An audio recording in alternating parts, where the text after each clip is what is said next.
The Jaintia Network Society, JNS, was founded in 2019 by 5 friends with the commitment to promote sustainable livelihood to rural folks. Recently, they conducted a training program on seed storage and seed management at Mupliang Community Hall. The main objective of the training was to sensitize the farming community and seed storage and distribution of seeds and biopesticides to the beneficiaries. The chief guest on the program was D. Lingdaw, who is the MDC of Ten Minsngat.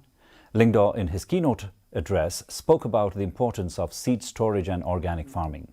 At the end of the training, seeds and biopesticides were distributed to the beneficiaries by the JNS.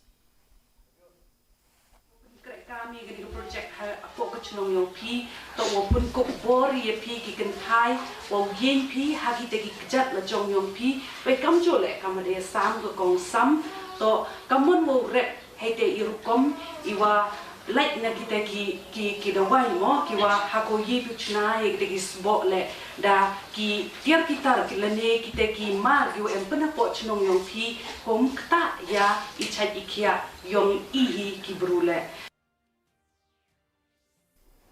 Celebrating the true spirit of Azad